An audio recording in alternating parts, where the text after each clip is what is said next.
할렐루야. 오늘은 12월 15일 금요일입니다. 오늘도 정시 매일 예배 함께 하시는 성도님들 한 분 사랑하고 축복합니다. 다 같이 사도신경을 고백하며 예배 자리로 나가겠습니다.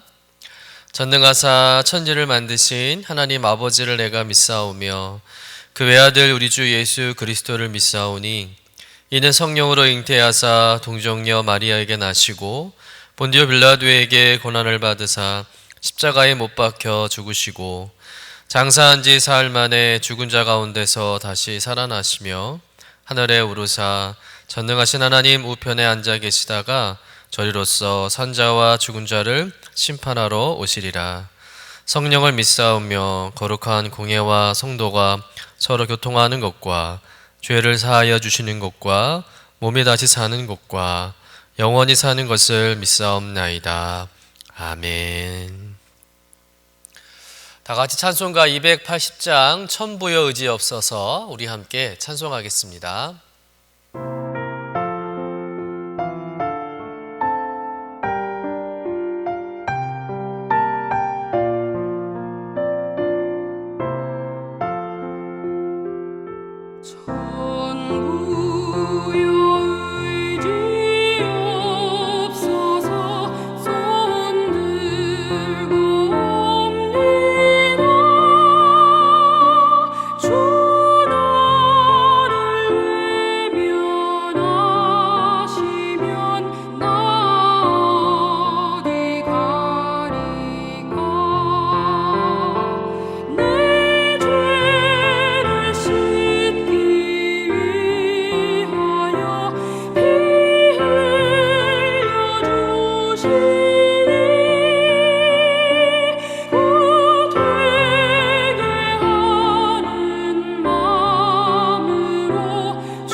오늘 우리에게 주시는 하나님의 말씀은 잠언 25장 1절에서 5절까지의 말씀입니다. 함께 받들어 읽겠습니다. 이것도 솔로몬의 잠언이요 유다왕 히스기야의 신하들이 편집한 것이니라. 이를 숨기는 것은 하나님의 영화요 이를 살피는 것은 왕의 영화니라. 하늘의 높음과 땅의 깊음 같이 왕의 마음은 헤아릴 수 없느니라. 은에서 찌꺼기를 제어하라. 그리하면 장색에 쓸만한 그릇이 나올 것이요 왕 앞에서 악한 자를 제하라. 그리하면 그의 왕위가 의로 말미암아 견고히 서리라. 이는 하나님의 말씀입니다. 아멘. 잠언 25장부터 29장은 솔로몬의 제2의 잠언이라고 부릅니다. 이 제2의 잠언은 솔로몬 왕이 직접 기록한 잠언이 아니라 히스기야 왕의 신하들이 솔로몬의 잠언을 편집한 말씀이죠. 우리 본문 1절의 말씀 다시 한번 읽어보겠습니다. 이것도 솔로몬의 잠언이요 유다 왕 히스기야의 신하들이 편집한 것이니라. 솔로몬 왕은 생전에 3,000개의 잠언을 지었는데 아마도 그 중에 히스기야 왕의 신하들이 뽑아서 편집한 것으로 볼 수가 있죠. 그럼 왜 히스기야 왕 때 이 솔로몬 왕의 잠언을 편집하게 되었을까요? 히스기야 왕은 남유다 13번째 왕입니다. 솔로몬 왕과는 약 270년간의 시간적 간격이 있는데요. 히스기야 왕은 이스라엘 역사상 가장 신실하고 유능했던 왕들 중에 하나로 뽑히고 있습니다. 히스기야 왕은 그 당시 이스라엘 땅 전역에 오염되었던 우상 숭배의 풍조를 단호하게 퇴치시키는 종교 개혁을 일으켰던 왕이었습니다. 그런데 히스기야가 왕이 있을 때 이스라엘 역사에서 아주 중요한 사건이 발생하게 되죠. 바로 북이스라엘이 아수르에게 멸망을 당하게 됩니다. 정치적으로는 북이스라엘과 남유다가 서로 나뉘어져 있지만 본래는 같은 민족이죠. 그래서 때로는 같이 힘을 합치기도 하고 또 때로는 싸우기도 하면서 공전을 했는데 완전히 한쪽이 멸망을 당한 것입니다. 12지파 중에 북이스라엘이 10지파이고 남유다는 2지파로 구성되어 있는데 훨씬 큰 나라가 이렇게 망하게 되었으니 이런 남유다가 얼마나 큰 충격을 받았겠습니까? 그로 인해서 남유다도 심각한 위기감을 느꼈을 것입니다. 이런 위기의 상황에서 히스기야 왕은 신앙의 힘으로 국난을 극복하고자 율법을 재정비하고 또 흩어진 잠언들을 수집해서 그 의미를 해석하고 백성들을 가르치려고 했던 것이죠. 지혜로운 왕, 지혜로운 백성이 되어야 멸망당하지 않을 거라 생각한 것입니다. 그래서 가장 지혜로운 왕이라 여겨지는 솔로몬 왕이 기록한 잠언의 말씀들을 찾아서 정리하게 했던 것이죠. 오늘 우리가 읽은 본문 잠언 25장 앞부분은 그런 의미로서 왕의 자질과 역할 또 왕의 권위를 세우는 방법에 대해서 말씀하고 있습니다. 그런데 솔로몬의 제2잠언서를 시작하면서 제일 먼저 이 왕의 자질 또 왕의 역할 또 권위에 대해서 지혜를 기억하게 되었을까요? 그것은 좀 전에도 말씀드렸지만 히스기야 왕 때 이 잠언서를 편집하는 그런 목적에 북이스라엘이 망한 것에 영향이 있었는데 이런 북이스라엘이 망한 결정적인 이유가 뭐겠습니까? 지혜로운 왕이 하나도 없었기 때문입니다. 북이스라엘 역사가 한 200년 정도 지속되는 동안에 20명의 왕이 등장합니다. 그런데 하나같이 하나님을 경외하지 않고 우상을 숭배하는 왕이었다는 거예요. 한마디로 너무 미련한 왕들만 세워진 것이죠. 그로 인해서 북이스라엘이 아수르에게 망하게 된 것입니다. 제대로 된 왕이 한 명도 없었다는 것이죠. 왕으로서의 그 역할, 자질들이 너무나 부족했던 것입니다. 그래서 히스기야 왕은 먼저 이 잠언을 편집하면서 왕의 자질과 그 권위에 대해서 강력하게 이야기하고 싶었던 겁니다. 우리 본문 2절의 말씀을 다시 한번 읽어보도록 하겠습니다. 이를 숨기는 것은 하나님의 영화요 이를 살피는 것은 왕의 영화니라. 자, 이 말씀을 표준 세번역으로 다시 한번 읽어보겠습니다. 이를 숨기는 것은 하나님의 영광이요 이를 밝히 드러내는 것은 왕의 영광이다. 여기서 하나님의 일을 숨긴다는 것은 누구도 하나님의 일을 알 수 없게 한다는 뜻이 아니라 하나님의 섭리와 일하심이 너무 오묘하고 신비해서 인간들은 그것을 다 이해하고 알 수 없다는 뜻입니다. 그럼에도 불구하고 왕은 백성의 최고 통치자로서 또 하나님과 백성과의 어떤 중간 역할을 하는 자로서 숨겨진 하나님의 뜻을 잘 살펴서 드러내는 것, 그것이 왕의 역할이고 왕의 사명이고 또 영광이라는 것이죠. 다시 말해서 하나님은 당신의 계획과 뜻을 잘 드러내지 않으시지만 왕은 그 숨겨진 하나님의 계획과 뜻을 밝히 드러낼 줄 아는 지도자가 되어야 한다는 것입니다. 그래야 하나님께 세움을 받은 왕으로서 하나님의 백성을 올바로 다스려서 왕으로서 인정을 받게 된다는 것이죠. 여러분, 왕이라고 다 같은 왕이 아니라는 겁니다. 또한 아무나 왕이 되는 것도 아닙니다. 여러분, 하나님께서는 우리 인간들이 다 헤아릴 수 없는 방법으로 당신의 뜻을 성취해 가시는 줄로 믿습니다. 솔직히 우리가 하나님의 뜻을 다 헤아리고 아는 것은 불가능하죠. 왜냐하면 하나님의 뜻은 언제나 숨겨져 있기 때문에 그렇습니다. 또한 피조물인 인간이 창조주 하나님을 다 아는 것 자체가 어불성설이죠. 아무리 인간의 과학이 발달하고 지능이 높다고 해도 우리 주변에 보면 우리의 이성과 지식으로 모르는 일들이 너무나 많습니다. 그저 신기할 뿐이죠. 그런데 하나님께서 세우신 왕은 이렇게 숨겨진 하나님의 섭리와 일하심을 살피고 또 살펴서 그 하나님의 숨겨진 섭리를 드러내고 또 실현해 가야 한다는 것이죠. 하나님의 뜻이 무엇인지, 무엇이 옳고 그른 것인지를 분별하고 판단하며 이 땅 가운데 하나님의 숨겨진 섭리와 계획과 뜻을 실현시켜가는 역할을 하는 존재가 바로 왕이라는 것입니다. 이런 왕의 역할을 잘하는 솔로몬 왕이 되자마자 하나님께 무엇을 구하였습니까? 우리가 잘 아는 대로 솔로몬이 하나님께 일천번제를 드리죠. 그리고 꿈을 꾸었는데 하나님께서 나타나셔서 솔로몬에게 구할 것을 구하라, 구하는 모든 것을 주겠다고 말씀하십니다. 그때 솔로몬 왕이 하나님께 무엇을 구합니까? 우리 열왕기상 3장 9절 말씀 같이 읽어보겠습니다. 누가 주의 이 많은 백성을 재판할 수 있사오리까? 듣는 마음을 종에게 주사 주의 백성을 재판하여 선악을 분별하게 하옵소서. 이 말씀에서 이 듣는 마음을 솔로몬 왕이 하나님께 구했는데요. 여러분, 듣는 마음은 다른 말로 어떤 마음일까요? 지혜로운 마음이죠. 즉, 지혜로운 마음은 무엇을 말합니까? 하나님의 뜻과 계획과 그 마음을 헤아리고 아는 것을 뜻한다는 겁니다. 다시 말해서 솔로몬은 하나님의 말씀을 듣고 또 듣고 들어서 숨겨진 하나님의 뜻과 계획하심을 잘 파악해서 그것을 현실 가운데 또 통치 가운데 잘 실현시켜 나가는 지혜로운 왕이 되고 싶었다는 거예요. 솔로몬 왕은 정말 좋은 자질을 가지고 있는 왕이라는 것을 볼 수가 있습니다. 그런데 여러분, 이것은 비단 왕의 사명과 자질만은 아니라는 거예요. 이 땅의 모든 사명자들의 공통적인 자질이기도 합니다. 여러분, 그리스도인은 세상 가운데 감추어진 하나님의 일들을 세상에 드러내는 사명이 있는 줄로 믿습니다. 하나님의 그 일하심, 하나님의 그 위대하심을 온 열방 가운데 드러내게 하는 사명이 우리 그리스도인에게 있다는 거예요. 여러분, 우리가 이렇게 날마다 기도하고 예배하고 하나님의 말씀을 듣는 이유가 무엇입니까? 숨겨진 하나님의 일하심을 알고 그것을 우리의 삶 가운데 펼쳐내기 위함인 줄로 믿습니다. 하나님께서 나를 통해 이루시기 원하시니 무엇인지를 깨닫고 우리의 삶의 자리에서 그 하나님의 뜻을 실현시켜 가는 일이 중요하다는 것이죠. 그것이 우리의 중요한 사명이라는 겁니다. 여러분, 우리 역시 하나님께서 세우신 왕 같은 제사장이 있는 줄로 믿습니다.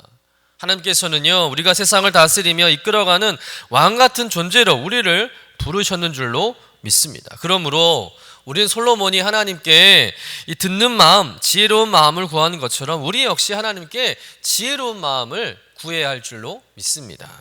모든 일 속에 숨겨진 하나님의 뜻을 알고 또 그것을 실현시켜가는 지혜로운 성도가 되어야 한다는 것이죠.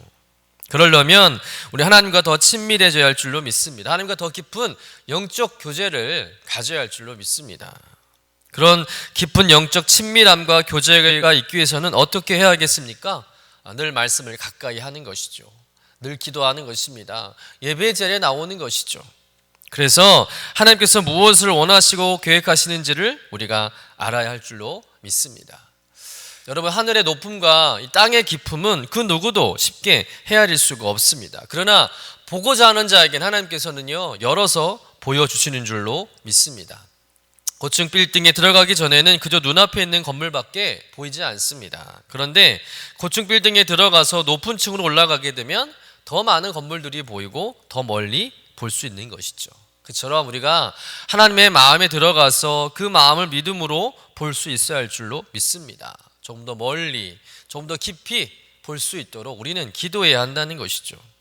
여러분, 눈에 보이는 것만으로 섣부른 판단을 하지 않고 하나님께서 어떻게 일하시는지 우리가 영적으로 분별하고 볼 수 있는 영적인 민감성과 영적 시각을 가진 여러분 되시기를 간절히 축원합니다. 그래서 이 땅을 향한 하나님의 그 숨겨진 뜻을 잘 살펴서 그걸 사람들에게 밝히 드러내고 펼쳐내시는 왕 같은 성도님 되시기를 주님의 이름으로 간절히 축원합니다. 오늘 두 번째로 주는 말씀은 왕의 권위는 어떻게 견고하게 세워지는지 그 실제적인 방법에 대해서 이야기하고 있습니다. 우리 본문 4절에서 5절 말씀 같이 읽어보도록 하겠습니다. 은에서 찌꺼기를 제하라. 그리하면 장색에 쓸만한 그릇이 나올 것이요 왕 앞에서 악한 자를 제하라. 그리하면 그의 왕위가 의로 말미암아 견고히 서리라. 여러분, 은이 가득한 광산에서 은을 캐면 은만 나오는 게 아니죠. 은과 함께 온갖 불순물도 함께 채굴되게 됩니다. 거기서 은을 가려내는 방법은 은만 녹이거나 추출하는 방법도 있고, 은이 아닌 것을 제거해서 버리는 방법도 있죠. 은이 아닌 것을 버리다 보면 은만 남게 되고, 그것으로 세공업자는 좋은 은그릇을 만들 수 있는 겁니다. 이와 같이 은에서 이 찌꺼기를 제거해야 제대로 된 은의 권위가 드러나듯이, 한 나라의 지혜로운 왕은 그를 따르는 신하들 중에 악하고 불순한 신하들을 제거해야 왕으로서의 권위가 제대로 세워질 수 있다는 것이죠. 자칫 신하를 잘못 세우면, 또 그 잘못된 신하들을 방치해두면 왕으로서의 권위가 무너지고 통치하는 과정도 어렵다는 것입니다. 그럼 북이스라엘이 망한 것은 왕에게도 문제가 있었지만 믿을 만한 그런 충성스러운 신하 역시 한 사람도 없었다는 거예요. 모두가 아첨하고 아부하고 권력을 이용해서 사리사욕을 채우는 신하들만 수두룩했던 것입니다. 그러니 나라 꼴이 제대로 돌아갈 리가 없었던 것이죠. 역사를 보면 잘못된 신하를 두어서 하루아침에 왕의 자리에서 몰락한 수많은 왕들의 이야기가 전해져 옵니다. 잘못된 신하 하나를 두게 됨으로 인해서 왕의 지도력에 치명적인 타격을 받게 된 것이죠. 자신에게 아부하고 아첨하는 신하들을 경계하고 반드시 제거해야 좋은 왕으로 인정받고 신뢰를 얻게 되어서 왕의 권위가 더 견고하게 세워지는 법입니다. 여러분, 이 말씀 우리에게 적용해 보자면, 여러분, 만약에 여러분이 쓰고자 하는 그릇이 있는데 그 그릇을 보니까 수많은 불순물이 있거나 다른 것들로 오염되었을 수도 있습니다. 깨끗하지가 않는 거죠. 그러면 우리는 그 그릇을 영원히 쓸 수가 없는 겁니다. 아무리 금으로 만들어진 고가의 그릇일지라도 그릇 안이 더러우면 그 그릇을 쓸 수 없는 것이죠. 그런데 성경은 우리를 이 그릇에 비유하죠. 디모데후서 2장 20절부터 21절 말씀 같이 읽어보겠습니다. 큰 집에는 금그릇과 은그릇뿐만 아니라 나무그릇과 질그릇도 있어 귀하게 쓰는 것도 있고 천하게 쓰는 것도 있나니, 그러므로 누구든지 이런 것에서 자기를 깨끗하게 하면 귀히 쓰는 그릇이 되어 거룩하고 주인의 쓰심에 합당하며 모든 선한 일에 준비함이 되리라. 이 말씀의 요점은 무엇입니까? 귀하게 쓰이는 그릇이 되기 위해서는 그 재료가 중요한 것이 아니라 그 그릇을 깨끗하게 해야 한다는 거예요. 깨끗해야 쓰임받을 수 있는 것이죠. 다시 말해서 하나님께서 우리를 쓰시고자 하는데 우리의 그릇이 불순물로 가득 차 있고 오염되어 있다면 하나님께서 우리를 쓰시고자 하고 싶어도 우리를 사용할 수가 없는 겁니다. 그릇 안에 더러운 것을 제거해야 우리가 쓰임받는 것이죠. 그처럼 여러분, 우리 안에 더럽고 악한 것을 제거해야 한다는 겁니다. 영혼의 불순물과 찌꺼기를 깨끗하게 씻어내야 한다는 것이죠. 그렇다면 우리 안에 제거하고 씻겨내야 할 영적 찌꺼기는 무엇이겠습니까? 하나님이 아닌 다른 것을 사랑하는 마음이죠. 하나님보다 물질과 명예를 추구하는 마음입니다. 죄를 짓고도 회개하지 않는 강팍하고 굳어진 마음이죠. 또 쾌락을 위해 살아가는 이기적인 마음이고 탐욕으로 가득 찬 마음입니다. 이런 것들을 제거해야 하나님께서 우리를 사용하실 수 있는 줄로 믿습니다. 에스겔서 11장 19절 말씀에 보면, 내가 그들에게 한 마음을 주고 그 속에 새 영을 주며 그 몸에서 돌 같은 마음을 제거하고 살처럼 부드러운 마음을 주어. 하나님께서 패역한 이스라엘 백성을 향한 그런 회복의 말씀을 주셨는데요, 그들에게 한 마음을 주겠다고 하십니다. 어떤 마음입니까? 내가 새 영을 주며 돌 같은 마음을 제거하며 부드럽게 하시겠다고 말씀하시죠. 여러분, 우리의 마음을 하나님께 열고 내려놓을 때 하나님께서 수많은 찌꺼기를 제거하시고 우리의 마음을 부드럽게 하시고 깨끗게 하실 줄로 믿습니다. 하나님의 뜻 가운데 우리를 귀하게 사용하실 줄로 믿습니다. 그러니 오늘 말씀을 붙잡고 기도할 때, 주님, 우리의 강팍한 마음, 불순한 마음, 단단한 마음을 말씀의 방망이로 부서뜨려 주시옵소서. 부드럽고 깨끗한 마음으로 변화시켜 주시옵소서. 또한 성령의 불로 영혼의 찌꺼기 불순물들을 깨끗이 태워 주시옵소서. 새 영, 새 마음을 부어 주시옵소서라고 간절히 기도하는 여러분 되시기를 간절히 축원합니다. 그래서 하나님께서 합당하게 쓰임받는 그릇으로 더더욱 믿음의 권세를 높이 세워나가시는 저와 여러분 되시기를 주님의 이름으로 간절히 축원합니다. 기도하겠습니다.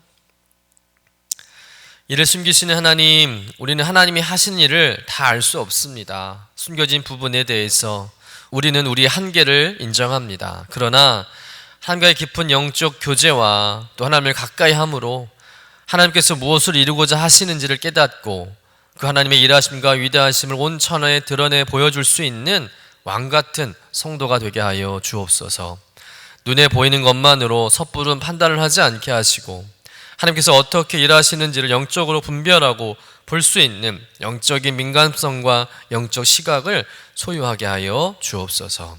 또한 우리의 강팍하고 불순하고 굳어진 마음을 말씀의 방망이로 부서뜨려 주셔서 부드럽고 깨끗하고 순전한 마음 되게 하여 주옵소서. 성령의 불로 우리 안에 더러운 영혼의 불순물과 찌꺼기를 태워 주시옵소서. 새 영, 새 마음 부어 주셔서 오늘도 함께 쓰임받게 하시고 믿음의 권세를 더욱 견고하게 세워가는 복된 인생 되게 하여 주옵소서. 감사드리며 거룩하신 예수님의 이름으로 기도드립니다. 아멘. 하늘에 계신 우리 아버지여, 이름이 거룩히 여김을 받으시오며 나라가 임하시오며 뜻이 하늘에서 이루어진 것 같이 땅에서도 이루어지이다. 오늘 우리에게 일용할 양식을 주시옵고 우리가 우리에게 죄 지은 자를 사하여 준 것 같이 우리 죄를 사하여 주시옵고 우리를 시험에 들게 하지 마시옵고 다만 악에서 구하시옵소서. 나라와 권세와 영광이 아버지께 영원히 있사옵나이다. 아멘.